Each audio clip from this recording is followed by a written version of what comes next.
we go. This is it. Well, I'm Chris. And I'm Jason. How you doing tonight, ladies and gentlemen? Hopefully, everything's going good out there in wrestling land, or wherever you may be. Might be in a bunker somewhere. We don't know. Uh, tonight's show. Well, you want to actually introduce it, Jason? It's a good idea. Sure, it sounds good. I decided at some point last week to go over some archive footage and to kind of look at some classic pay-per-views, and of course we basically decided to do kind of a retrospective on WCW Starrcade. It was the grand idea of them all at one point. It was called WCW's kind of go home show. It was the last pay-per-view of the year for them, and it was kind of all their blow-off angles and big money matches toward the end of each wrestling season. So WCW being as important in the wrestling world as it was for so long, and Chris being an old school wrestling fan, I thought it'd be a good combination of going over some old matches and events and important years for Starrcade. Genius. Just genius. Well, I mean, the thing about Starcade is, basically all they did was take their special Thanksgiving night event and they just put it on pay per view. They held it that they should do like that closed circuit type of thing. Um, so basically, I mean, Starcade. I mean, for the NWA is probably going on way before it was even called Starcade. Same thing with the Royal Rumble. Like in that kind of, I think that formula kind of came from every January in like San Francisco. They do the Battle Royal every January. So like things that were already kind of happening in professional wrestling, just kind of everything's always a knockoff of something. So that's where that kind of spewed from. But yeah, it was the big blow off of the year. It was the big, um, basically like the big, grand finale show for WCW and the NWA. Right, and essentially, basically, the success of Survivor Series kind of started it. WrestleMania started the pay-per-view events for the major companies and sort of did really well, and so McMahon and company wanted to expand the business and kind of add some more flair, some more shows to it. So they decided to add Survivor Series, and WCW kind of already had their Thanksgiving style events, and they kind of wanted to capitalize on the pay-per-view market and be more competitive. So the idea of Starrcade was born, and I think it transferred over to WCW around '89 or something like that. But I was NWA beforehand, of course, and basically that's sort of when the wrestling landscape changed. I mean, wrestling was essentially focused on small TV shows and a lot of squash matches, and finally, once these big events started happening, we started seeing actual major feuds and major matches for the first time.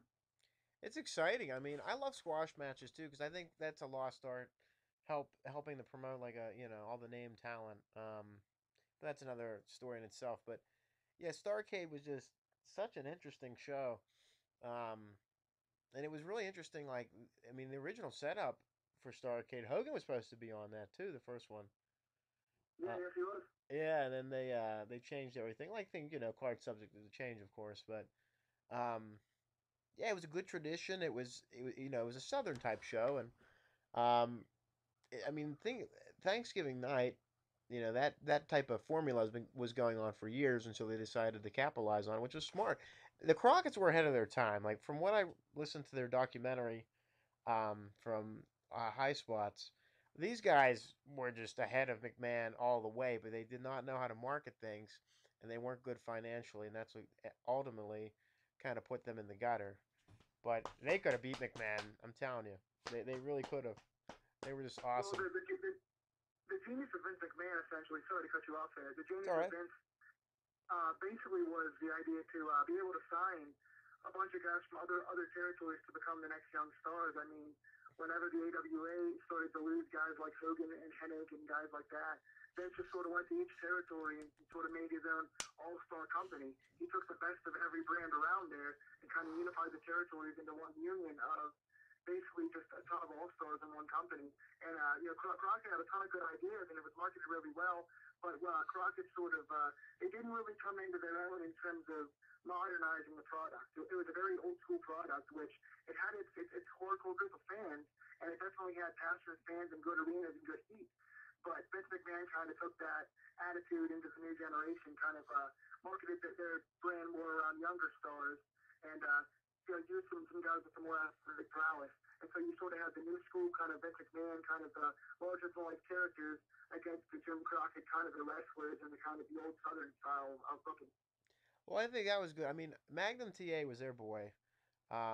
And he could have been bigger than Hogan if he was marketed correctly, and that was the problem. Like they were just like that Southern style. The biggest problem, I think, they shouldn't have bought the UWF. That was a big backfire. That was what caused one of the financial perils of that company. I would have just let the UWF fold and implode and just forget about that. And another thing too was expanding Starrcade out of the Southern Territory and moving it to Chicago. That was a mistake. You, this is the problem with all these wrestling companies. You see history repeat itself over and over and over again. Do what you know, do what you do best, and just do it better. But stay within your limits until you can get to a successful point where you know you can expand and not have it backfire. That's the problem with a lot of these companies. They expand too soon and it backfires. Now, Ring of Honor, to a degree, it's backfiring a little bit. I see some things that's another topic another time, but they're smart. They're sticking around to what they know, and they're smart. They're still around. So that's what the problem with the NBA was. Too much, they're everyone's trying to compete with McMahon. Yes, you can compete with McMahon, but and it's almost like on a subconscious level because the fans know that they're gonna know what the better product is, and they're gonna go with it. And they don't have to compete with McMahon. I mean, Magnum TA, man, he was just as big as Hulk Hogan, I think, to a degree. Just wasn't marketed correctly. Then he got hurt, and that just killed it. Yeah, I'm definitely actually a Magnum TA fan. I mean, I've only seen, of course, some of the featured footage that they put out of him and everything like that. But the guy was a pretty underrated interview. He's pretty solid, solid talker for his time, and the guy had a really good stature to him. He was a really physical wrestler. He was believable too. His character was something that it wasn't one of those cartoonish characters. It was definitely one you could believe in. Two quick points to kind of piggyback on what you said. Ring of Honor. Interesting note about Ring of Honor. Not to divulge or go too far off topic, but Yeah, ROH was the one major company that made money last year. I mean, TNA lost a ton of money, see? and Vince lost a lot of money, and ROH was the only one that actually made money last year. So what they're doing actually is working because like you said, they're kind of staying in a vacuum. They are expanding territory and they're coming to a lot of places, but they're staying in a smaller market, and they're actually reaching as many markets on TV right now as TNA. And if TNA loses this fight deal, which of course they're going to, ROH can actually get into more homes than TNA is, so we'll see how that goes. But yeah, I feel like you're absolutely right in terms of the expanding too soon point you made, because a lot of it essentially is companies instead of staying in the territories they have and keeping the hot crowds and the smaller arenas where it feels like a big event and all your crowd is really invested and interactive with the wrestlers, and they have kind of a built-in backstory because they run the same arenas. Instead of saving money and having that very small subcultural environment, they try and go out and test all these new markets with guys that have never seen them before. You go from a smaller fan base that knows your guys inside and out to a place that's never actually had these wrestlers before. So they have no idea what the feuds are. They don't know what the stories are. They haven't seen these guys month after month. So you're trading in your smaller venue for higher ticket prices and fans that don't know what's going on in the company. Yeah, it's really tough to do that. That's where a lot of these companies make the mistakes. They want to be the WWF from day one, and you can't do that. And that's why, going back to Ring of Honor, look how smart they are. They're, they have that niche audience. I'm not a big fan per se, but they're smart. They're still around. They're doing what they're doing. They're doing what they're doing best. And TNA's biggest downfall is they want to be WWE, and it's such a disaster because they're small and they're trying to be big and they have an identity crisis. They don't know what they don't know what they are, and there's always reboots after reboots after reboots. It's like watching WCW towards '99 to '01. They're trying to reboot it, and it just stinks. You can't do that. You got to be who you are from day one and lay down the foundation of what the purpose of the product is and what the purpose intent of the wrestling is going to be. And they just never did that. And it was always so hodgepodge. And see, that's where the NWA did well because they said, we're wrestling. We don't have to prove anything. Just watch the product and it speaks for itself. So it's almost kind of like that. I could even like make an example of like the auto body place I go to.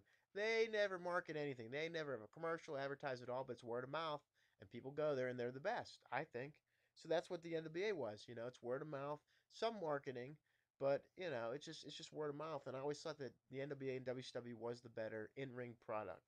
WWF was the better entertainment product, but sometimes it was hard for me to believe that WWE took all the top stars because I just some of those guys I never saw as top stars, but whatever. But Yeah, I mean, it's sort of getting into whole which talent you kind of saw as stars and which not is definitely a whole another long podcast. But oh god, yeah. essentially, what I did when I was compiling some notes for this podcast earlier this week, I sort of took some matches that I thought were worth mentioning, kind of talking about some of Sure. the big feuds that culminated through Starrcade and kind of list them. And what I did was I figured that you would kind of focus more on the NWA part of it. I kind of figured you being an old school fan and kind of even more avid than myself and in the earlier stuff, the 80s and the early 90s, that I was kind of focused on like 92 through the end of WCW Starrcade and kind of pick out some feuds and matches that stood out to us and why. Well, here's an interesting thought. I don't know if you found this was hard, but I couldn't find a lot of good matches in the '90s. I really couldn't. A lot of it was like that flim flam hodgepodge promoting where it was just like not last minute, but it wasn't the best. It was really hard because I was going through like my memory and watching a little. I'm like, wow, a lot of this was junk. I mean, Starcade towards the end wasn't the granddaddy of them all, that's for sure. It was kind of just another pay per view. Um, but I really felt like I could not find a lot of good matches from the '90s. I don't know. I mean, there was a few, but there wasn't like the main events were like that memorable. Where like, oh my goodness, like that was the best. Yeah, honestly, I mean, most of what I found, like I said, I covered, I It think, was from tough. 90 through 2000. And basically, what I found from a lot of that is it's on a lot of main events. It's on a lot of big money matches. A lot of it is the young guys trying to break through into Yeah, that's cruiserweights and yeah, like the some of those kind of things. prelim matches. Yeah. Yeah, so I mean, there are a couple of well-known big few blow-offs and stuff from my list, but most of what I have is featuring the Mysterios and Malancas and Guerreros and things like that. Essentially, the first match on my list, I've got about 13 here, and it's going to all be touched on, but I have like Vader and Sting from '92. I thought was really good. I always thought these guys really matched up well together. Basically, I think Vader's one of the more underrated guys of all time, especially in terms of big guys. Oh I think yeah. Vader is defensively agile. I think he's really believable. I think all his offense is vicious. I think he's a great brawler. I think he's very multifaceted. And he and Sting always kind of had that good chemistry together. Sting had really good fire for a comeback. He always kind of played underneath and kind of came back on top at the end. And the crowd was always really into their stuff. And I really enjoyed this one from '92. Well, yeah, that was an interesting start, kid. That's one of my favorites too. I don't think any of the I don't know if a lot of those matches made it to that Best of Starcade DVD, but um, it was one of those situations where um, it was just an awesome pay per view, but in like a different way. Everyone wrestled like almost two or three times that night. Yeah, I think that was that was that Battle Bowl or was that Yeah, there was some sort of tournament that night? they did the finals for the King of Cable, which was Vader and Sting, but they were also in the Lethal Right. Lottery, and then they were also in Battle Bowl. So everybody like wrestled two or three times. I think really like if you like Battle Bowl, it was disappointing, but if you like good wrestling, it was awesome. Like I felt like they cheap chunked Battle Bowl a little bit, where it was just like a little small one, and they had like one ring. I thought they should have just, I mean, that was tough in itself because like Battle Bowl itself was like, well, if you're doing it at Starcade every year, you're never gonna have like any other matches at Starcade. So like when they did it again, it was like, well, it was a smaller scale, but they still did it. But I felt like that Yeah. that piece could have been another pay per view, or they could have did it better. Um, but I think, I mean, like Chono Namuda wrestling for the world title was excellent. I thought Simmons and Doctor Death wrestling for the WCW title was a good match too. I mean, it was kind of last minute because it was supposed to be Rude. Um, and then there was also Pillman and Barry Windham against Douglas and Steamboat for the tag titles, which was a great match too. You got quality on all ends. I mean, the Lethal Lottery matches weren't that long, but they were decent. And then Battle Bowl itself was pretty good. Um, but it was smaller scale. I thought it was an excellent pay per view. Yeah, actually, just went through. I mean, I'm not a huge Battle Bowl fan myself, but I do think it was pretty well rounded. I mean, it was one of those ones that can catch your attention and keep your attention. The next thing I sort of had down in terms of '93, I put down two matches. One of which, the first of which I haven't seen in a long time, so I have to go and rewatch it to be honest with you. But Yeah. Dustin Rhodes and Steve Austin, 2 out of 3 falls in '93. I think it was for either the U.S. or TV title. Oh yeah. I'm not really a fan of Dustin Rhodes as himself. I always liked him better with the character, Yeah. whether it was Goldust or whether it was Relic or even one of the stupid TNA ones. I always thought that Vince Russo did a good job with making him a character and making him larger than life. Dustin Rhodes as himself as a character, as a person, was kind of boring, but his ring work was always very solid. And of course, young Steve Austin is just one of the best wrestlers in his time. I mean, he was so hardworking and talented. He really deserved all he got. And the second match in '93 that I had down, that I'll let you put some input in, is Ric Flair against Vader too. It's another one of those matches to me. Like Ric Flair at that point, he wasn't totally getting into his monotonous kind of chop figure four thing yet, but that's all he did. Because from '95 on to me, I think Ric Flair is just horrible. I know that's blasphemous to say, especially on Yeah, a not really. Starrcade yeah, I mean, on a Starrcade podcast, calling Ric Flair horrible is pretty blasphemous. But I do Eh. feel like from '95 on, he got kind of old. He just kind of did all he would do was chop, chop, chop, take it forward, get thrown off the buckle, and he would do kind of the same four spots every single match. But at this point against Vader in '93, he's still pretty on his game. He bumps around like a champ, and he makes Vader over $1 million. So he's kind of the Flair of old. And I mean, Ric Flair pretty much is if we're going to name somebody Mr. Starrcade or Mr. Pay Per View in NWA, WCW, in this time period, it's got to be Ric Flair. Yeah, I mean, he really only missed like a couple Starcades in his whole career. But I agree with you. I mean, like it was just bad booking, and he had problems with the office and all that during like after '95. And but I mean, Ole Anderson said he made him world champion because he had the same match every night, so he didn't want to have him in the same arena every night. He'd rather have him traveling so people don't know that he's having the same match every night. So I can see that. Um, the thing that makes me kind of bummed was that was supposed to be Vader and Sid Vicious at Starrcade. I think that would have been a great like knockout, drag out, brawl type of match. I think that would have been great because they're going to make Sid the Yeah, world champion. So I think that was for him at the time a great move for Sid Vicious to be on top.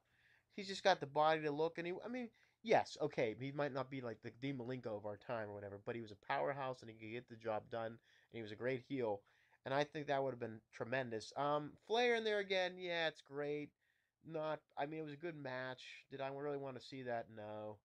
Because it's just like one of those guys that you've seen on top for so long. You'd like to see somebody else in that position. But he was like their go to boy when they screwed up. So, yeah, I mean, it was a good match. It was definitely memorable. They built the whole pay per view around him. It's like the big comeback. Is he going to win the title? Is he going to do it for his family? What's going to happen? I mean, God, they milked that for all it was worth. They had him leaving his house with his kids. It was like 2 days after Christmas or whatever with Mean Gene Okerlund and limo, and they're talking about all of it. So they built that up. It was like Rocky Balboa kind of style, and it was good. But did I want yeah. to? I mean, I think in the case of that one too, I think what it came down to was Ric Flair was kind of getting the Lifetime Achievement Award from WCW because Yeah, he's kind of at that point in '93, he's kind of the John Cena of WCW. He's been on top for so long, and he's been pushed so hard for so long because he was so good in the '80s. I mean, the stuff he had with Harley Race and Steamboat, and he had so many good matches, and he he carried the did. company on his back, and he was. I mean, at that time, Ric Flair was just the king of wrestling. I mean, that's why he's noted as one of the top three of all time because it's that era. So he was so good for so long, and he won so many titles based on his merit that at one point when you become 10 on stars and you start getting guys with injuries, you sort of have to look to someone like Ric Flair and say, well, he's done so much for us, so I think it's time to give him the power again. Yeah, very true. Um, The next matches that I had on the list, unless you had a thought, I'm sorry, I didn't want to cut you off again. It's, ladies Jerk. and gentlemen, I'm actually doing this just Skype right now, so we're over the phone again. So it's kind of hard at times to hear each other over each other, and there's a little delay in the signal, so we're talking over each other. So I apologize for that. No, you don't. You liar. I'm just kidding. But anyway, what I had for the next few matches, 1995 was the New Japan versus WCW Super Show, and I thought that was one of the better Starcades for me. Being a purist, in '95 I really just started to get into wrestling for the first time as a kid. There you That was go. my first or second big year watching wrestling, and seeing the Japanese guys for the first time after hearing and reading in the old magazines and watching VHS tapes. It shows you how old I am. Um, Old. Finally getting a chance to see these Japanese guys get together and wrestle with some of the big guns. I had two matches from '95 that I thought were amazing. Chris Benoit against Jushin Thunder Liger and Eddie Guerrero against Shinjiro Otani. I thought those two matches were just epitomizing the wrestling world at the time.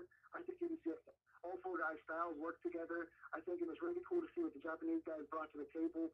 Such speed, such intensity, such ferocity in their strikes.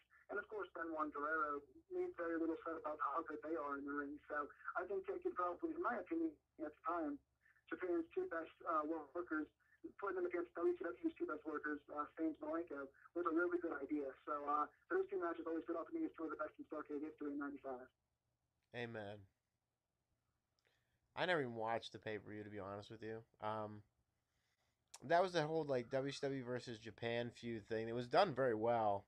That was like the climax of Mm-hmm. it. So I mean, I think yeah, it's probably good. I never saw it. I'm sure it was I great. I recommend just it if you get a chance. Yeah, I think it was the first time the WCW, the Starrcade blow-off feud wasn't really a feud of a blood feud, so to speak, but it was an athletic contest between two very superior brands of wrestling, and it was WCW's chance to kind of stand out in the in-ring competition compared to, like you said, Vince McMahon's entertainment style. This was a chance to show off the in-ring wrestling and show off why WCW was a standout around this time. yeah, McMahon's show was garbage. They were wrestling in gyms and no one cared in '95. Uh, yeah, that was, and they were doing Starrcade in Japan back in like 91, 92, 93. So it was neat to see it in America finally, where you could actually watch the Japanese guys. And interesting though too, like that was the first time I ever saw Jushin Thunder Liger was on Starrcade '91. So he brought a lot to the Yeah, table. Yeah, I mean Starrcade '95. I think that was like the triangle match too, of like Luger, Sting, and Flair, and Savage or something. yes, I Like think so.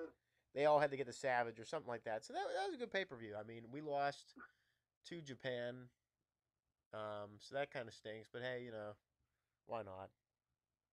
It's wrestling. It's all booked. It's all good. Yeah, Alex Wright was on the card. That's all I cared about. You know what? That's Wonder Kid is very underrated, man. I mean, he gets a lot of crap for having the bad disco sort of or the dancing gimmick, but man, he really works for these matches, man. He has some very underrated stuff in the early '90s. I know. He was definitely a good technical wrestler. Um, yeah, I mean, he was a good. He was one of those guys that just never came after the invasion. I mean, that was smart too. I mean, what would WWE really have done with him?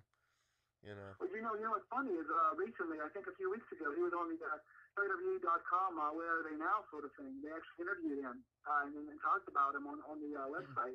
And he actually went to NXT and he went to talk to a few of the young guys about his experience. So it was pretty cool to see him. Yeah, he's like, I beat Triple H at Starrcade. Can he say that? I would have rubbed that in. Exactly. But Uh, then I had a few more of the matches I had kind of going with our cruiserweight theme still. I had two matches in '96. I think '96 was one of the better shows, except for that awful Hogan Piper matchup. Because Piper and Hogan just anytime yeah, Piper and Hogan get in the ring together in the '90s, it was just absolutely terrible. wasn't I it? mean, yeah, yeah, it absolutely was. I mean, for me, I've seen about three or four of their matches between Nitros and pay-per-views They're in all the forgettable. mid '90s and late '90s, and they're absolute garbage. I mean, they're horrible. I mean, but Piper was a great character and always got a good face pop, and it was also a good heel. It was good either way. Piper's an amazing character, and he definitely knew how to get a rise out of the fans. But man, this just like as good as this was built up because of who they were, the match itself just totally stank. I mean, I think we saw about 97 punches in the first 2 minutes. It was just it was a bunch of rest holds and stalling essentially, and it just nothing ever seemed to click with them. Like it was just I'm always waiting for something to happen. Yeah. But Um. anyway, the matches that I actually had for '96 were It, Dean Malenko against Ultimo Dragon can I say something and about Piper Yoshi though? Wise. Oh sure, by all means. It was good booking at the time though, because people wanted to see Piper. I mean, that was a good guy. I mean, the matches didn't come off in the end as great, but it was smart booking. People bought into it. They loved Piper. He was like, it was great to see people like challenge Hogan again. Um, so it was good for nostalgia purposes, but in ring, yeah, not so much. Okay, continue. Yeah, I mean, I definitely don't hate on the idea of bringing Piper in for that. Nah, I just feel like he's better served. I feel like it's like the babyface commissioner that kind of like keeps the NWO in trouble. You know what I mean? Because yeah, the NWO was upshot at the time and everything. So you get and of course they just won a little earlier. So I feel like at that time maybe Piper's better served to come in like the commissioner, and kind of be like, hey, I'm tired of you guys trying to run the show. I'm going to book Hogan and title matches and I'll make a defended belt. That would have been a lot better because the fans would have been able to cheer Piper on. He'd been very sympathetic. He Well, could have had the mic a lot and do a lot of promos without being in the ring. yeah. I mean, it's like one of those hindsight's 2020, but I think people still wanted to see him wrestle. That was like he would have to get in the ring eventually. But Well, the sad part about that is they saw him wrestle, and I think they decided at the end they were done with seeing him wrestle. Because man, as much as you wanted to see him wrestle, once he actually got in there, you're like, why did I cheer for this? What the hell? What was I thinking? you thought that was bad. Wait till he came back in '03. That was even worse. Oh Lord, I mean it's kind of sad to think about now with Sean O'Haire passing away. It's a different topic, I know, but I know. you know, Sean O'Haire is always somebody. Speaking of WCW, anyway, that I always thought could have been a future star. And the Piper gimmick when he came back with O'Haire doing the Devil's Advocate character was a really cool idea, and it was really ahead of its time, and it was very kind of taboo topics, and I thought it really could have worked out, but Yeah. of course Piper got himself in trouble and got himself fired, and then Sean O'Haire just got jobbed out, and never saw him again, basically. And what good does that do for him? Like, I mean, jobbing him out. WWE is just like they're like a teenage girl. Like they're just so over emotional and like catty. It's ridiculous. Oh well. Yeah, I don't know if the Piper connection really killed him, but anyway, yeah, I don't think it was because of that. I think he had backstage trouble too. I think he had an ego. I think he was involved in drugs, and I think that's sort of why he eventually killed himself a few weeks ago. But anyway, rest in peace to the family, friends and family. Prayers for Sean O'Haire's friends and family, and hopefully he's resting in peace right now. But yeah, so I have Liger and Mysterio in '96 and Blanco and Dragon in '96, and I thought those were two of the better matches that they got a chance to ever really have. And there's another one, of course, coming up in the next year. But I feel like the cruiserweights always kind of stole the show once this point got started. There weren't any strong main events. You know, back in like '86 through '92 or '3, the main events were the really important Yeah. spectacles in a show. And then from around this point, from '95, I want it became how many awesome cruiserweights we put on the show, and how many times can these guys go out there and deliver the awesome, Well, electrifying, kind of high flying matches. well, DDP and Guerrero was good at '96. I remember that one. That was a good match. Um, Yeah, that one didn't make my list, but it really was really good as well. yeah, it wasn't too bad. And then, of course, we have, in my opinion, the biggest Starrcade of all time in '97. It was, Oh yeah, that was in a my biggie. opinion, it might not have been. Yeah, I mean, the thing about that Starrcade was they actually did spend an entire year, if not more, building up the Crow Sting character and Sting being in the rafters and having his back turned on by WCW, and he didn't speak for a whole year. And he finally came down from the rafters with the bat. I mean, this is when the crowds were at their hottest. This is when the NWO was on top of the business, and Sting was the savior and the top face in the wrestling world. I mean, this was Hogan versus Sting was probably a top 3 or 4 all time feud, and this was a big blow off. Of course, it didn't go over as well as they expected it to go over. We had the whole fast count controversy, and Yeah, what an idiot Nick the Patrick was. whole How could you screw that up, dummy? I really have no idea what they were thinking with that. I don't know who booked it or why it was booked that way. Supposedly Hogan had a big say in it, and that's why because he didn't want to lose clean or something. Heaven I forbid. don't know, but essentially they had a fast count. There wasn't actually a fast count, and then Bret Hart came out, I think, and Bret Hart was the referee or something, and he wound up counting anyway. So Hogan lost twice, but it wasn't the ending the fans wanted to see. So it kind of ruined the entire match. But essentially, it was, in my opinion, the biggest arcade match of all time. And It was it really, geniusly really booked. defined the company at the time for they had so many opportunities to capitalize on this feud, and this should have ended with Sting winning clean the first time and just being a champion, dethroning Hogan, because you're there to pick down made for life already. But of course, WCW takes the hottest feud in the history of the company and messes it up, and that's why 3 years later they folded because they took the best of ideas and made them into the worst. Well, yeah, and the thing too was that you shouldn't let Hall Nash and all those guys have all that creative control. No, no, no, no. I mean, WCW would have survived without Hogan anyway. There would have been other ways. I mean, it's like the Ring of Honor theory. Like they still would have been around. It just wouldn't exploded like it did, you know. And sometimes that's okay until an explosion comes. That's for the better. That was, I mean, it was good to bring Hogan in, I guess, but hindsight's 2020, where it's like, don't give them all that creative control. I mean, geez, you know. Well, I mean, he got the creative control when Bischoff brought it in, I think, in '93 or whatever. So I think it was part of he wouldn't come back unless Bischoff gave him the creative control, and that's why pretty much for the rest of his career he was able to determine when he was going to lose and how he was going to lose. I think that's part of what destroyed the match.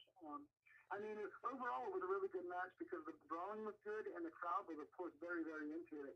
And the announcing was pretty good too. Tony Schiavone did a really good job of telling the match and how important it was. But of course, the ending makes or breaks the match a lot of times, and this one took the match from being a 10 to being a 7. Yeah, that's what happens, man. Bad booking and a lot of hodgepodge finishes. There was so many main eventers at the time too, and I mean, and people say, well, they should have started pushing Raven and all them, and I agree. But I mean, hindsight, would you rather see Macho Man go at it with like Sting or Raven? You know, I mean, it's just like one of those things where like the fans were sort of ready, but not ready for it. Yeah, I mean, and Raven was doing pretty amazing work in WCW. I mean, I'm one of the biggest Raven marks of all time. I mean, I know the guy wasn't a technical genius, you know. He's not like No, most didn't of have to be. the guys that I really love. Yeah, but that's what I mean. His character, in my opinion, is probably the best of all time in wrestling for me. I know it's a big statement, but I feel like with the mic work and just the whole idea of the macabre slacker, the Gold Raven character, just being there, having a flock, you know, at his side and having guys follow with wins and just being that a hardcore kind of I'm going to manipulate you with my words sort of thing. I think that character is just incredible, and I think he had one of the better runs of anybody. I mean, I wish that he had gotten over WWE really big. I wish Vince understood the character, but I thought whenever he had control over his own stuff, because I know Raven got a chance to learn a lot of his own things in WCW, and he could have really established a lot of it. So I think maybe they were kind of ready to see him break out, but you know, WCW always had a problem putting over new stars. So Yeah, that always went bad. All right, Starrcade '98. Anything? and yeah, I actually have two from Starrcade '98. I have the three-way cruiserweight title match. Of course, it was Juventud Guerrera versus Mysterio and basically Kane '98. I thought that was just it was one of the better pre-rolls I ever saw from WCW. A lot of times they would have three man matches and they would just be clusterfucks. You know, the good cruiserweights just doing too much and botching spots. But this was one of the really good control kind of matches. There was a lot of high flying. With some really good build up with the LFO stuff. Um, Kidman was always very underrated to me. Mysterio, of course, is the best cruiserweight in the history of cruiserweights. Um, so this really clicked to me. I know people said, well, it was really spotty and there was a lot going on, but that's sort of what made WCW cool was that you wanted to watch, not just for the NWO and Sting, but you wanted to watch for these young athletic guys that were going to pull out crazy moves all the time. So I think this one kind of stole the show. And then the second match I had for '98 was probably the second most famous Starrcade match of all time that everyone talks about was Kevin Nash, who could also book the show, beating Bill Goldberg's streak. Bill Goldberg was, I believe, 143-0 at the time, and he was the hottest thing in wrestling. He was the one guy that actually made it with a new star out of the entire 7 year run of the company. He was the one new star that was over. He was 143-0, and he faced Kevin Nash, and he wound up losing the match. And Kevin Nash, of course, booked himself to win the title. And what happened, of course, on Nitro the very next night, the Fingerprint of Doom, where Nash loses the belt back to Hogan. So this is probably the second most controversial and important match of all time in WCW, and of course led to its demise. Yeah, Nash. He didn't deserve to beat Goldberg. That was garbage.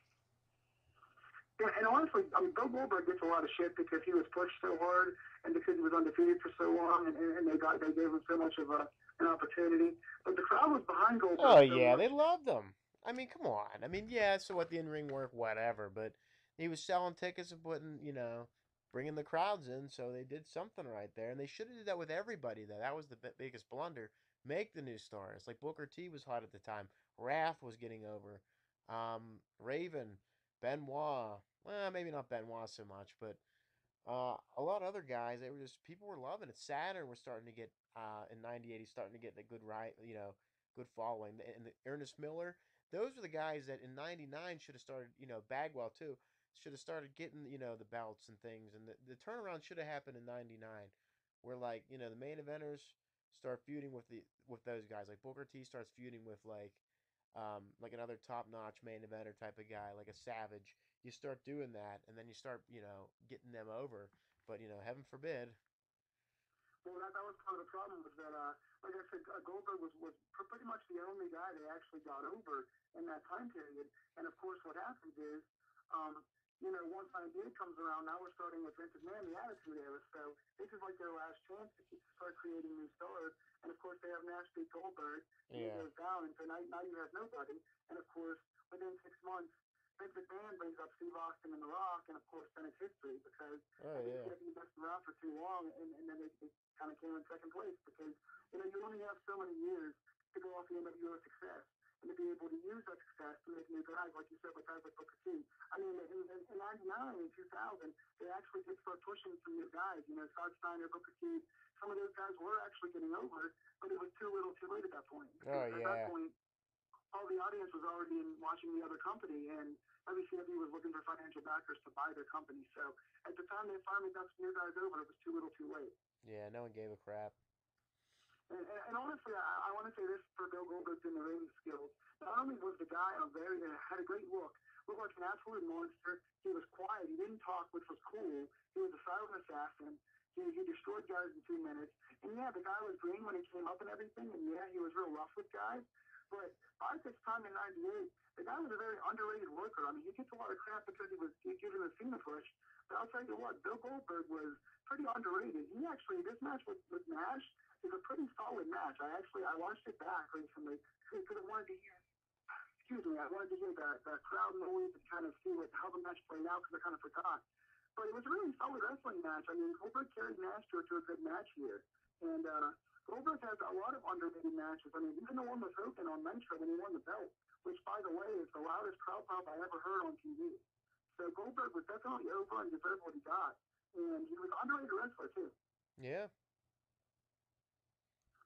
For '99, of course, the match quality starts going downhill.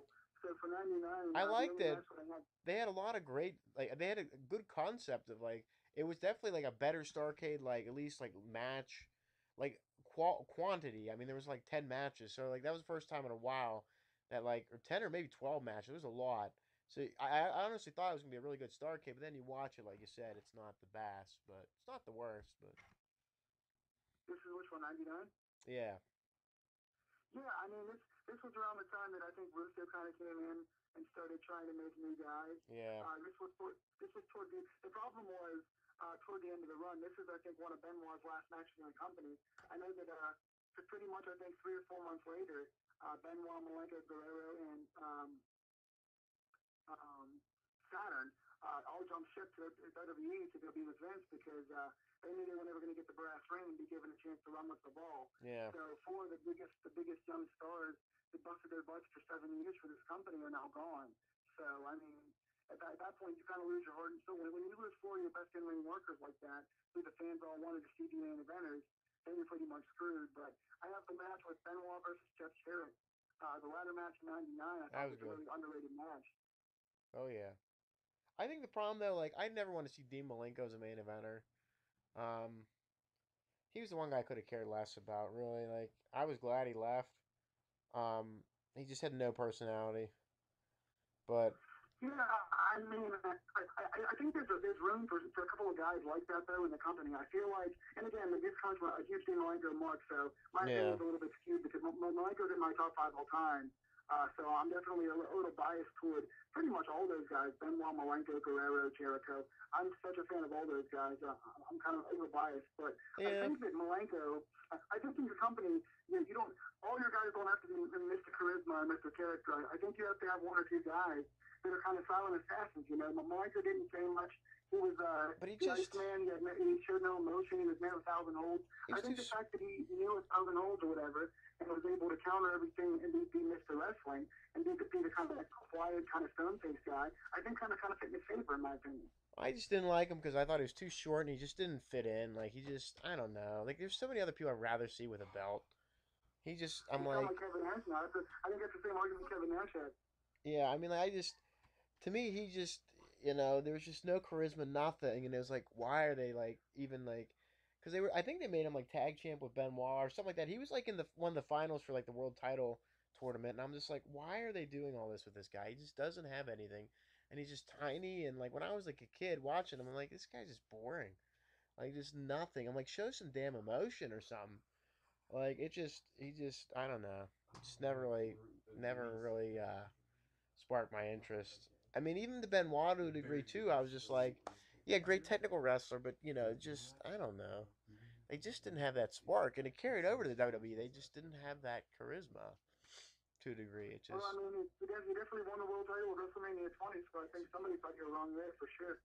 yeah, Yeah, the thing with me about Benoit that was cool was that he was Mr. Intensity. I mean, same way as kind of Malenko was Mr. Stoneface, but Benoit did no wasted notion. Everything Benoit did was for a purpose. He was Mr. Psychology in the ring, and yeah, yeah, like he wasn't good on the mic or anything. He wasn't a standout, character wise, but so me being a purist in the ring and always enjoying the athletic matches more than the spectacle of it was always a reason for Benoit to be champion. And thankfully, he did get a chance to have a WrestleMania moment and he made Triple H tap out clean and won the world title. And thank God he had that chance before the tragedy that happened later in his life. But yeah. yeah. Then we'll go on to my final match I have listed here for 2000 was another ladder match. And this one is pretty much on everyone's list as being one of the best matches in Starrcade history. And it's so gets overlooked because it was later in careers. For WCW was almost toward the end of the company's run, but the feud that these guys had was great, and this was, I think, their best match. It was 3 count against the Young Dragon. Um, so the 3 count for me was probably one of my favorite gimmicks in 2000 and all of wrestling. I love the 3 count gimmick. I love the cheesy boy band music, the green circles they stood in, and singing the songs awful, and having the music videos. And like, I just thought that boy band gimmick was really, really cool because everyone hates boy bands at the time. You have Backstreet Boys and NSYNC are out. Everyone, all the underground guys kind of hate the popular, the stupid boy band music, and they're just natural heels. And they were all good on the mic for being cruiserweights, and they all had good personalities, and they could really wrestle. I mean, Shane Helms is super underrated. Shane Moore too was another guy that could really wrestle. And the Young Dragons might have had some pretty, standard Japanese gimmicks or whatever, but they also could really wrestle. And these 6 guys went out in a 6-man tag ladder match and just tore the house down. They did. I mean, that was a pretty good Starcade actually. 2000. They had some decent matches. I agree. That was Russo had a lot of successes though. Like I mean, I guess you could say small scale, but like Prince Iaukea, a guy that was floundering and just useless, they turned him into like this weird Prince thing, and it was working. It was genius. Screaming Norman Smiley. Norman Smiley, great technical wrestler, but just yeah, just like a Dean Malenko, not really getting anywhere. And they make him screaming Norman. He's funny. He's relevant, and he still has good matches to a degree. I mean, that's what Vince Russo did. I think he did a lot of good things too.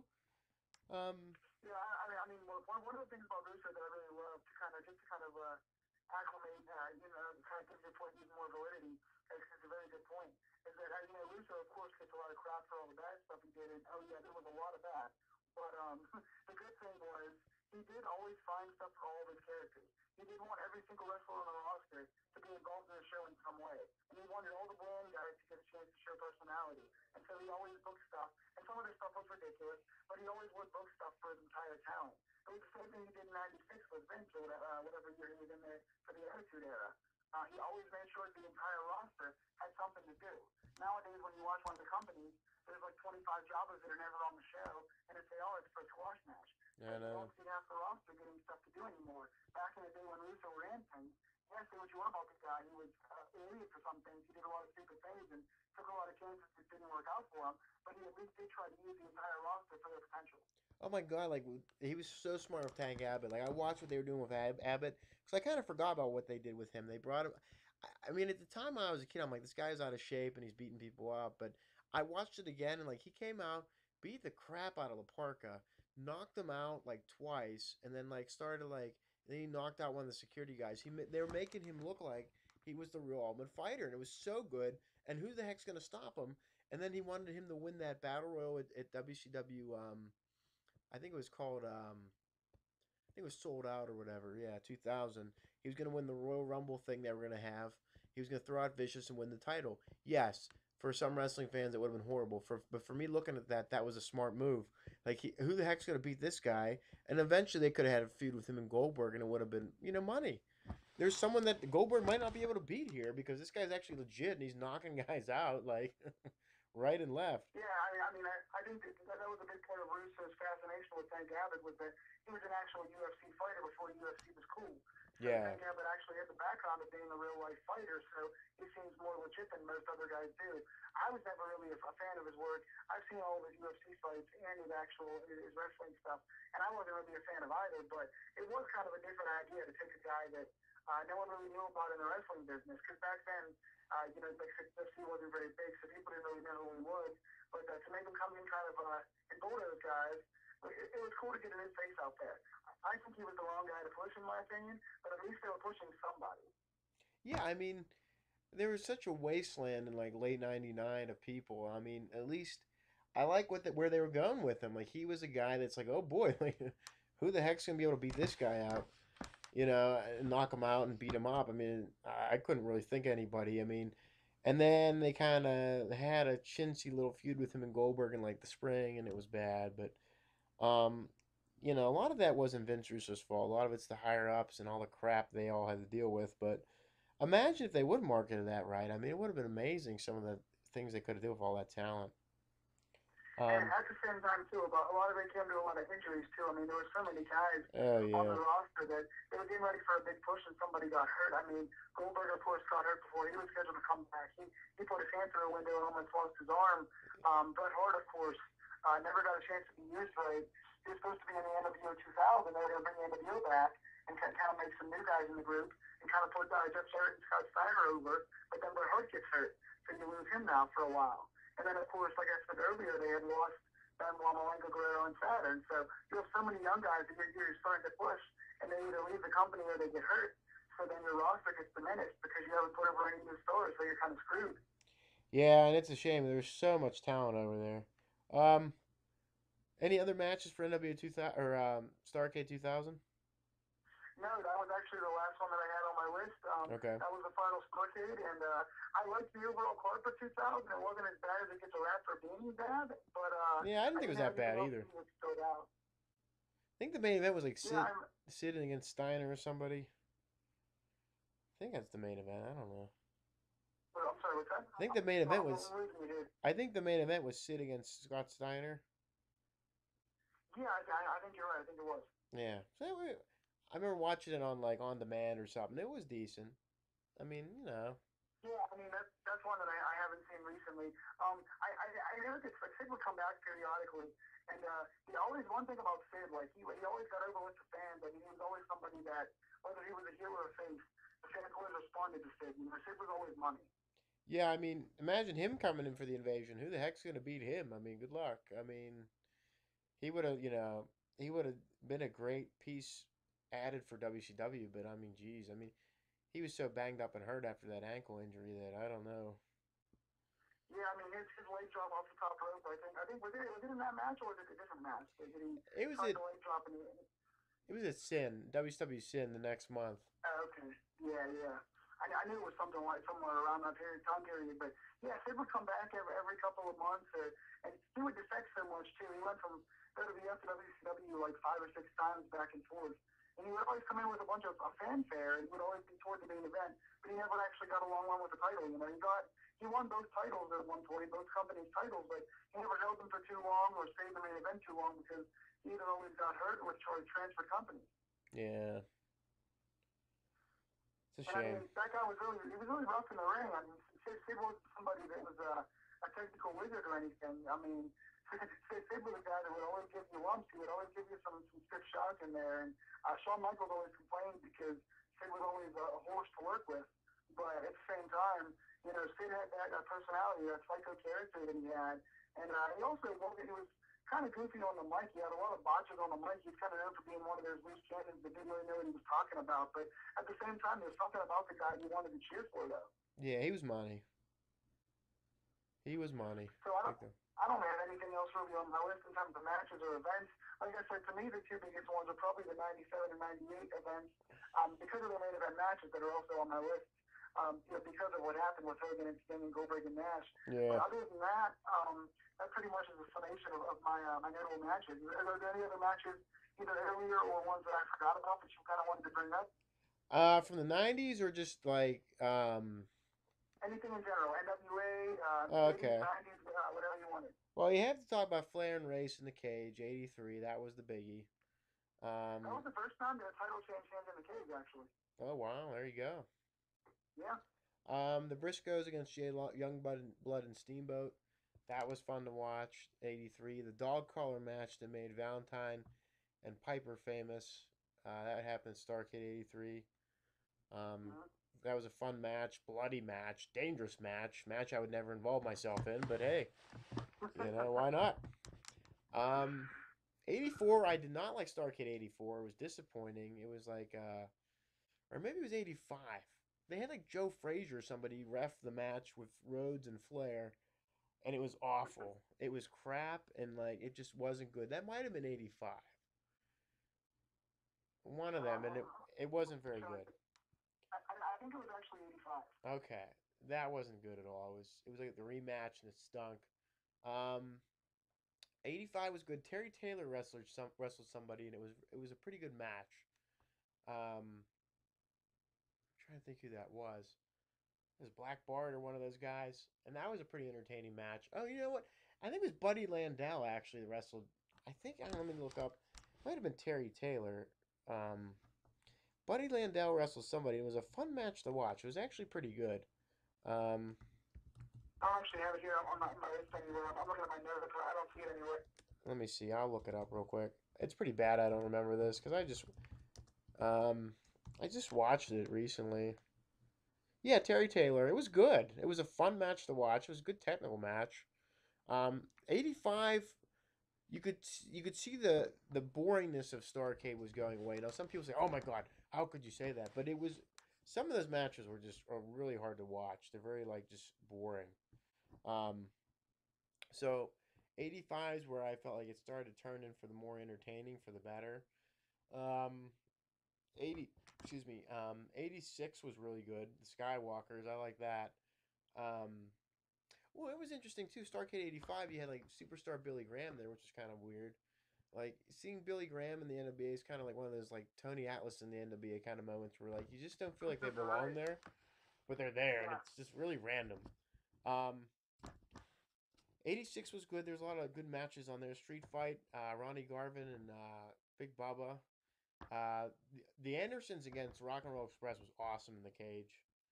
The Night of the Skywalkers, which was the Road Warriors against Midnight Express. Those guys were nuts for going up there. God bless them for that. I mean, that was a cool entertainment match. That really, really solidified its Starrcade as like, just something different. That was supposed to be Magnum TA against Flair, which would have been an amazing match for the title. That was where Magnum was going to win the belt, and that was like his like that was going to be his big push, and that was going to be his start in the gas tank of freedom for him for like a great push and run. But that just didn't happen because he had that rack and all that. And Right. We got Nikita Koloff instead, which was fine, but wasn't Magnum TA. That was going to be amazing. Um, Brad Armstrong wrestled Jimmy Garvin, which was kind of a rare appearance for Brad Armstrong at a Starrcade. I think that's kind of interesting. And it really frustrates me because that's the guy that should have got a push but never did. Like, they were always kind of like just, that was the original Dolph Ziggler of our time, man. They would always stop and go with him. Brad Armstrong, he's a great talent. Look at him. He's going to be something. Well, when? When are you guys going to push him and do something with him? There's always like, What's so funny about him, the problem with him was that he's super talented in the ring, so such a good in-ring worker. I mean, one of the better underrated purists in that time period. oh, The yeah. problem was he didn't really have any personality. All the personality went to his brother Road Dogg, Jesse James, Well, Brian James. I think a lot of that goes to the booking, and I think a lot of it doesn't because if you watch him and Flying Brian for the Cruiserweight title, where they were having that feud or that light heavyweight title, he had some personality.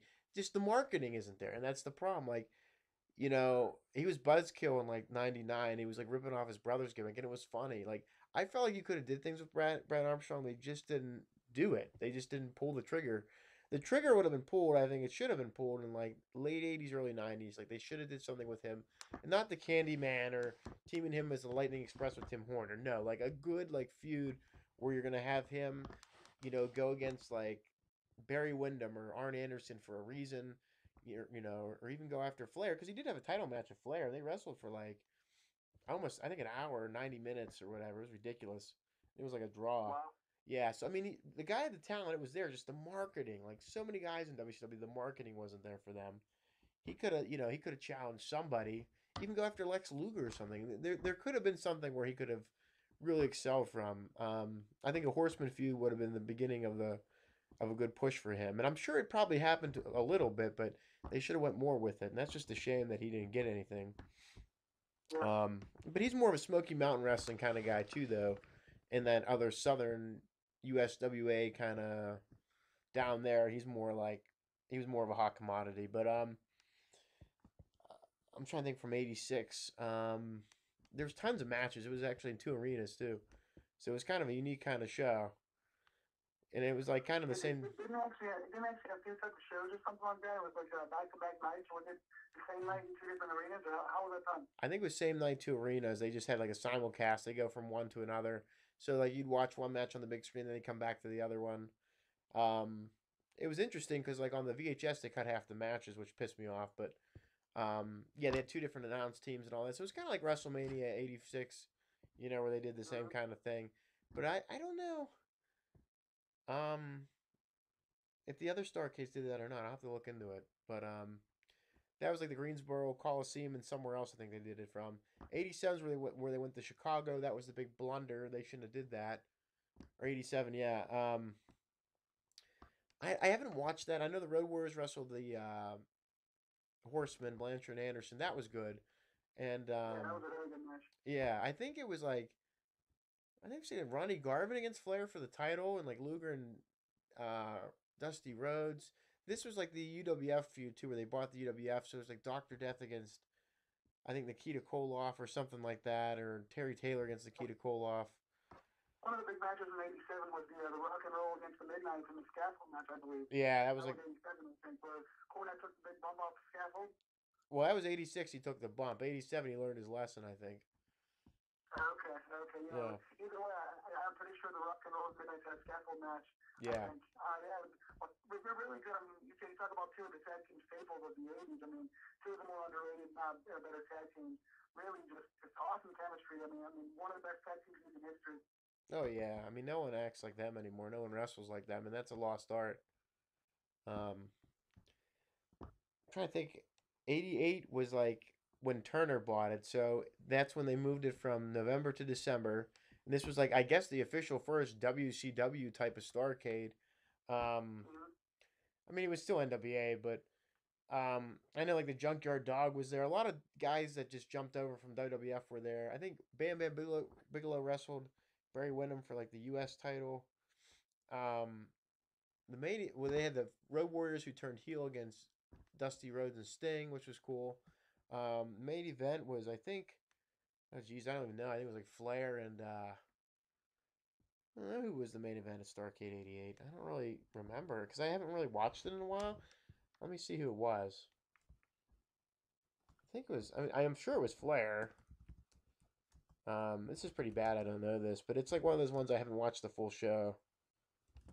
Let me just look it up real quick. Of course, my computer freezes. Yeah, it's always happened whenever he's trying to do something. Oh Yeah, yeah. again, I'm also not, I Oh don't yeah. have it on me either, but go ahead. Here we go. Luger and Flair. Duh. So that was the main event, which was cool. Luger's getting that push. You can see Sting and Luger starting to come into their prime. The Bunkhouse Stampede happened. That was before the show. I think Junkyard Dog won that. I love those things. That's another podcast we'll get into. But so this was like the last NWA, almost like Crockett era Starrcade in like the beginning of the new version. With Turner taking over, and it was pretty good. '89 was that cluster of like that tag tournament and the world title tournament. It was all right. I'm not a big fan of the round robin style kind of stuff, but it was. I mean, it was a good Starrcade. They had a lot of great matches. Um, I've never watched that thing like like the full pay per view, so I can't really do an analysis on it. Starrcade '90 was good. They had like the Crockett Cup. They called it the Pat O'Connor International Tag Team Tournament, and they brought in like a lot of like they brought in Britain. They brought in like Norman Smiley, Chris Adams. They had Mexico. They had Rey Mysterio Senior and Conan.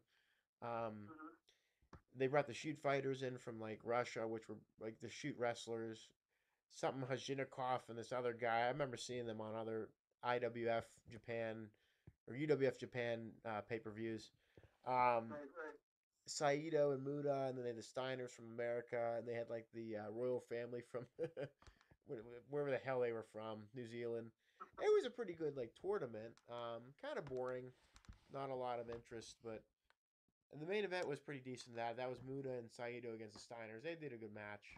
Um, a lot of random hodgepodge kind of matches at that Starrcade, like the Z-Man against Bobby Eaton, um, the Battle Cat and the Motor City Madman against the Skyscrapers. No real rhyme or reason for matches, just kind of all over the place. Doom against the Horseman was good in the street fight. That was a good match. Luger against Stan Hansen in the um, bull rope match was pretty good. I enjoyed that one. And then they had like Sting and Flair in the cage, but it was like the Black Scorpion crap. It would have just been better Sting and Flair in the cage, just book like that. But there was supposed to be a whole bunch of different Black Scorpions like Al Perez and God knows who else. And I mean, Yeah, essentially it came to a couple of guys couldn't finalize contracts, and then somebody got hurt. yeah. Because Flair got thrown in there at the end anyway. I mean, he's always a scapegoat to save the company or whatever. But I mean, it was a good match. I didn't think it was bad. Um, I thought it was watchable. Trying to think if there's any. There was like the Freebirds against like it was like Tommy Rich and like Ricky Morton because like they injured Robert Gibson or something, or he was injured and he was out for most of 1990 or some of 1990. So like they were having a feud. That was a decent match too. There was a lot of random matches on that pay per view. So I mean, it wasn't bad. I thought it was decent. I mean, they definitely tried to give you like a quality style show with Starrcade. Starrcade '91 was Battle Bowl, which was awesome. I thought. Wrestling fans, most of them were like, "What the hell is this?" Is that was my first Starrcade I ever saw as a kid. So I'm like, "Well, this is pretty cool." And there was the first time I ever saw Two Ring Battle Royal, which was cool. A lot Right. of the matches were kind of random, and I heard it was all like they drew it at random. Like I guess they just had a few people they wanted in the main event, but I saw a good match between Terry Taylor and the Z-Man against Arn Anderson and Lex Luger that were drawn. That was pretty good. Um, Other than that, most of the matches were forgettable. Scott Hall's in there for not, and that he was actually known for not wrestling on that card. He had like a broken arm and like a young Adam Bomb sub for him. So that was cool. But other than that, I mean, most of the matches were just, like tournament type matches. And then the Battle Royal itself was cool. It was like 25, 30 minutes. And it was cool to see Sting win it and him and Luger at the end. So they had some other big names in there like Rick Rude, Ricky Steamboat, Vader. So, and that's where I saw Jushin Thunder Liger for the first time. So that was pretty cool to see him. So, I mean, overall, it wasn't a bad pay per view. I mean, yeah, it wasn't culminating a lot of feuds per se, but, um, like they had Sting and Luger battle it out at the end. I thought it was pretty good. It was like the ultimate test of like trying to survive. It was like their version of like Survivor Series in a way. It was pretty good.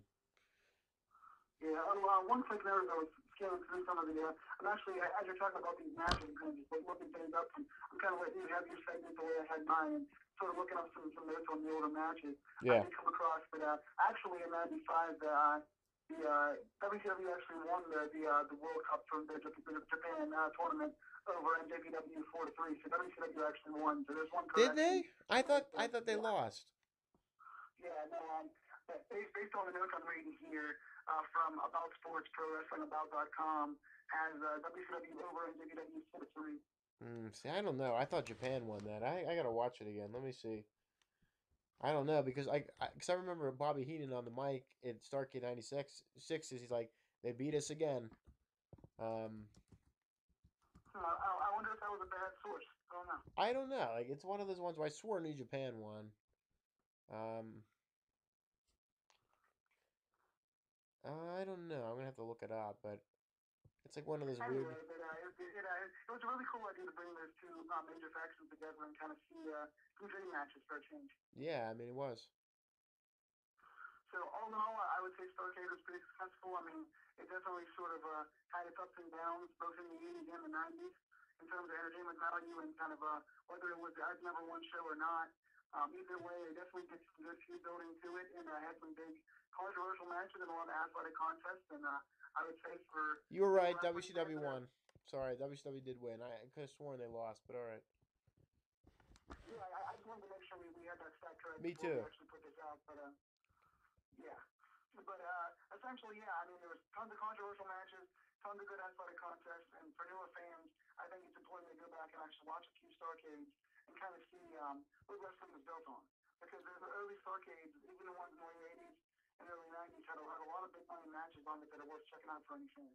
Well, I think the problem too with Starcade was like they had Super Brawl come after it, and they almost make like Brawl. They almost made it look like the new Starcade. It was weird. Um, so like I felt like Starcade should have stepped it up, and they should have had some more like stadium type. They should have did the Georgia Dome and stuff like that for Starcade, like kind of like the battle of like compared to like WrestleMania. You know, like the counterpart to Mania. Because like if it's the granddaddy of them all, why is it in like a smaller arena? You know, I feel like they never stepped it up like that. You know. Yeah, I mean that's some of the criticism that they get actually. WCW gets a lot of fallback and stuff from Starcade doesn't always seem like it's the number one show, and some of the years Starcade was just like you said, putting together matches and random tournaments and random draws. So it wasn't always the penultimate culmination of a year long feud. So it didn't always do its job, but more times than not, it actually did. It just most times it had that big feel, and sometimes it didn't. So you never knew what you were going to get. Did you go over like Starcade '94? Did we talk about that at all? Yeah, I covered I think from '92 on, I believe. Okay, my match was like Alex Red against Triple H at the time. Um, I liked Oh, that Harlem Heat against the Nasty Boys. I thought was pretty good too. Main event was bad, but yeah, it was like the Hogan era where bringing all his buddies in, and it was starting to stink up WCW because once again, like the identity crisis. Are you more of a pure wrestling promotion or are you an entertainment company? And that's where it kind of clashed.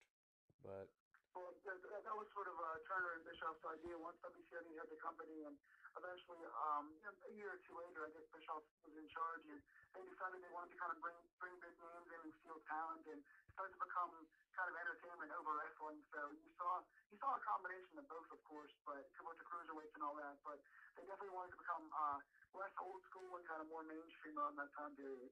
yeah, very true. Honky So Tonk all Man in all, didn't show. I think Starcade definitely had some pretty serious, some great all-time matches, and we definitely covered a lot of matches and a lot of events here. And overall, I'd say Starcade definitely gets pretty good grades for me. I blame Honky Tonk Man for not showing up at Starcade '94, but that's just me.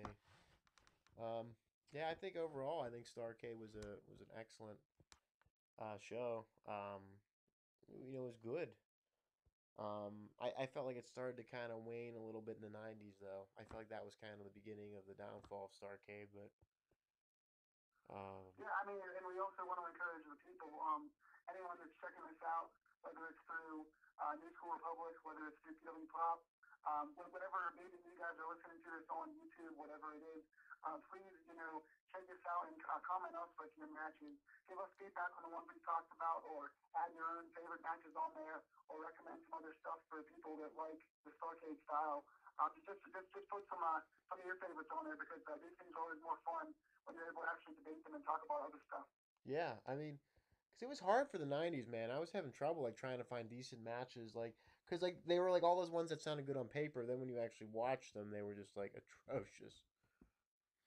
Yeah, I mean that's why I kind of veered away from a lot of the big name matches and kind of stuck with the cruiserweights and a lot of the ones that I actually rewatched were the Malentos and Guerreros and Mysterios and all the ones that I idolized. So for me, it didn't feel like preparation for a job. It kind of felt like just watching my favorite matches of all time over again. So it was kind of cool for me.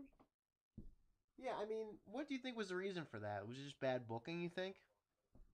I just think that they were relying on a bunch of old guys to do the job that they couldn't do anymore. I mean, most of the guys who had these main events were guys that had been there for so long, and so it was kind of the same old stuff. The feuds were built okay. The company did a decent job of putting the packages and stuff together. It was just putting a lot of those older guys in matches were just horrendous. I mean, I think the reason behind it just came down to you had guys that were main eventers for too long, so they already had seen, the fans had already seen what they had to get already. You know, it's like, Yeah, how many years in a row can you have Hogan and Flair in a cage match, or Hogan and Piper, or, you know, it sort of was the same matchups over and over again, and the outcomes were kind of very obvious outcomes.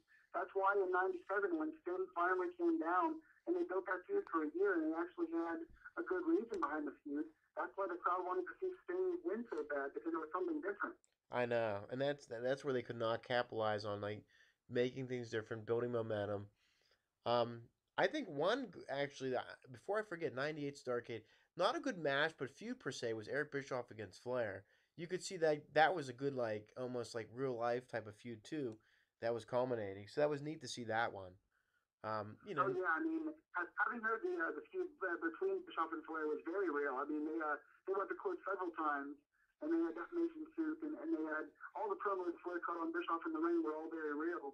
To the point now where Flair still doesn't like Bischoff to this day. So I mean, there's a lot of real life heat still there. So yeah, the reason why that feud came off so well, even though Bischoff wasn't really a wrestler, was because of the fact that it was all legitimate heat.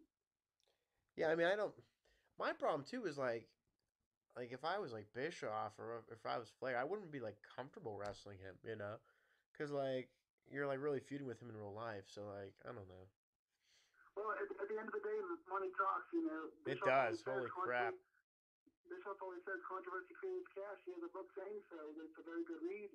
And essentially, Bischoff is always smart enough to say, well, if the world knows we hate each other in real life, and the match is going to be that much better. So why don't we just, you know, just be professionals about it and actually go out there and make some money together? And it was very smart. It's the same reason why Shawn Michaels and Bret Hart did so well together. They couldn't stand each other, and they had 10 years of heat, but because they're both two of the best wrestlers in the world, they went out there and said, well, it doesn't matter what real life's going on. We have to go out there and do business and make money. So money talks.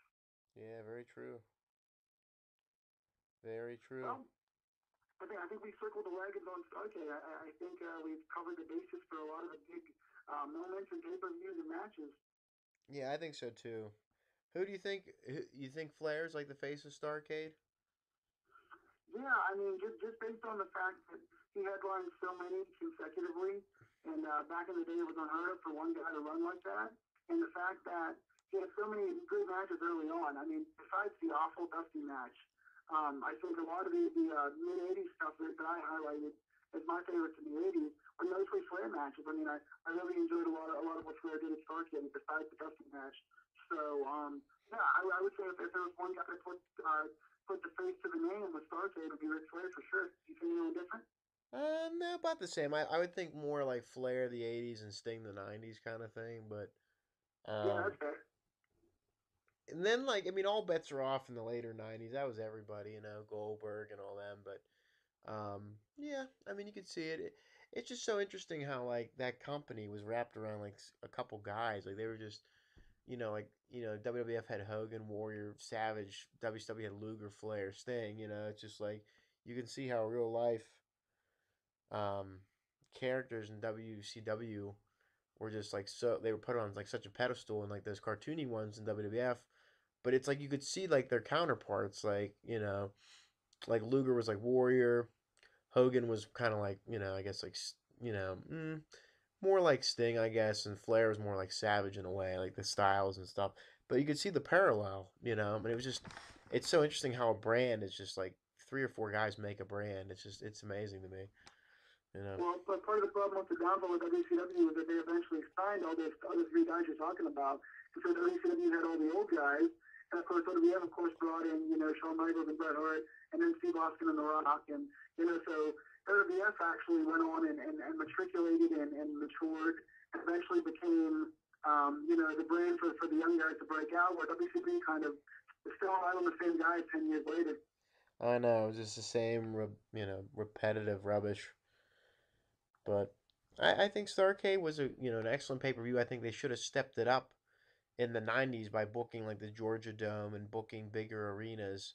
I think '98 that would have been a time to book the Georgia Dome. I think you should have had Goldberg against Hogan instead of on Nitro in the Georgia Dome. Have it in the Georgia Dome at Starrcade. I think that would have done a lot better. Yeah, I mean, I definitely agree. I mean, it's one thing because the Nitro rating was what they wanted. That was the one night the Nitro, I think, top draw again was Bischoff. Bischoff has always been a big ratings for, so to speak. So I think that's why it was put on TV. But I think saving Goldberg till Starrcade that year, I think Hogan and Goldberg's hometown would have been even bigger than it was on Nitro for sure. Yeah, I mean, they brought Warrior in too, and that added to the confusion. But I mean, I think you could have had Oh Gold. Jesus, man! But Hogan and Warrior also had some of the worst matches in the world, man. I mean, Hogan and Warrior just had some pitiful matches. Yeah, I mean, Halloween Havoc '98. I mean, I've seen a lot worse, but it wasn't that great. I think what they could have did was they could have. I like where they were going with that feud. I mean, it was making sense. It was good, but then like they just dropped Warrior, which I don't think was the best move. I think you could have had him and Goldberg go at it. But I mean, if you can't work, you can't work, and that's the problem. Like there's only so many times that wrestlers can hide your bad wrestling, where the point where you just can't have a good match. You know. Yeah, I mean, and there was so many blunders in there. I mean, they had the whole thing with Hogan finding Warrior in the mirror and stuff, and Warrior's painting guys' backs, and they had the paper snafu where Hogan lit the paper on fire and it didn't hit.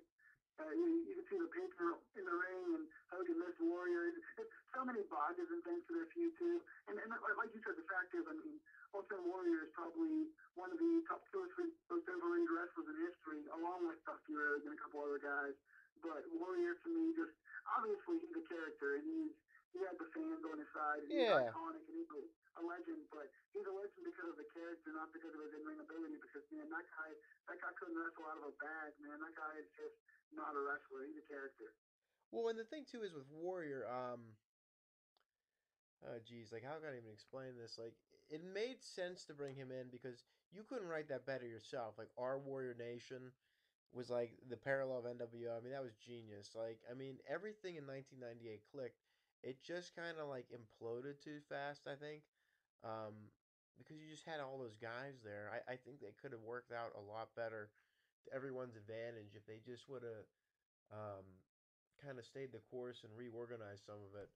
I mean, they brought Warrior in like late August. I mean, did he need to wrestle at War Games? Maybe not. Maybe hold it off till Havoc and build that pay per view match up even more.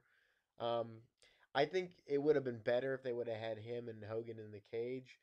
So then you can mask how bad the match is by being in the cage and doing some spots.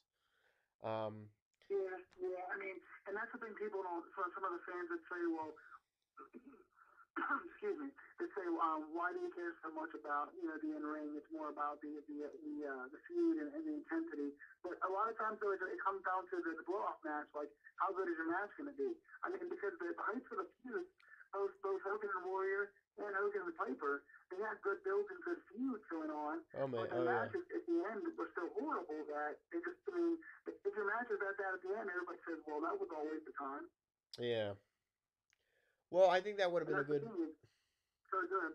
I think it would have been a good time to throw like Randy Savage in the mix too, and kind of go like old school with that. But like you make sure that whole feud is not for the world title, and that's the problem. I think that was I don't know if it was for the title or not. Like no, it wasn't because It was. Yeah, it was. It was. well, actually, it wasn't because DDP wrestled Goldberg at Havoc for the title, so it wasn't. Thank God. But I mean, I don't know. I just you could have booked that a little bit better. But I mean, maybe they didn't want to book a cage match because it was like Hogan and Savage in the cage at Havoc in '96, Piper with Hogan in '97. So maybe they wanted to stay away from that. I think they could have just did something that would have helped mask how bad the Warrior was as a wrestler. Um, I just don't know. I think hindsight's 2020, but or you could even maybe put him in like a tag match with Sting or something against Hogan and somebody, maybe just to break it up. But they did not follow with Warrior. He said they just stopped calling him, or he couldn't get a hold of anybody. I could see that. That place was so disorganized. If a Warrior says it's disorganized, it's probably disorganized. Yeah, I mean, it was, and Warrior at the time too was also hard to find as well. But both the company and Warrior both had problems.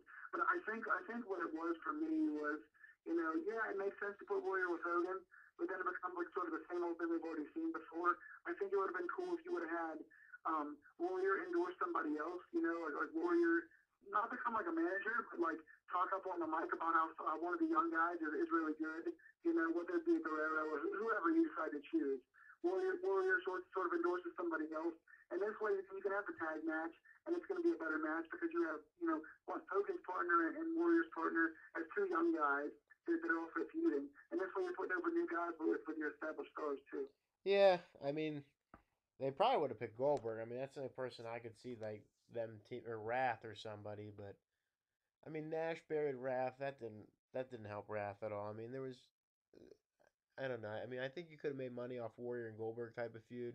Same with Wrath and Goldberg. But it all depends on if they can carry their load. I think Wrath was a better wrestler than Warrior, but you know, it just depends how you market it. But I don't know. It's interesting. We can talk about that too. We'll have to just talk about like what went wrong with WCW. We're doing the whole. You got to get involved in this too. The whole like invasion angle series. We did one episode about it. We're gonna do another one. Like what led up to the invasion? How did the invasion happen? The buyouts, everything, the aftermath. Because I mean, a lot of it just stunk. But Yeah, absolutely. I mean, and pretty much a lot of what happened during the invasion is covered by the books they released, the birth and death of WCW or whatever yeah, it I saw was, and some of that. Yeah, I read most. I think I read that book. Yeah. it's actually a very good read. I think it's I can't think of the company that produces it, but it's a very good read actually. And yeah, I mean, having heard the details of it, it's kind of interesting how it actually happened and who got pushed, and who didn't, and who got buried, and who got signed. So yeah, there's definitely a lot of topics to talk about in the future, and we want to hear how the fans weigh in as well. Well, I think it was just very ironic that WWE comes in and purchases that company for what, 1 million? Well, meanwhile, like Bischoff couldn't even buy it for whatever he offered. Something's fishy there. I want to do some investigating on that too. Like McMahon can just buy that for 1 million and that's it. Like I don't know. Somebody I think was dealing with him under the table or something way before that. Fusion Well, Media sale. the problem with that, I mean, not to veer too far off topic here and kind of go into a big time overrun, Yeah. but basically what happened was um, they decided it was time to pull WCW off television. So once your company has no TV, it loses all value.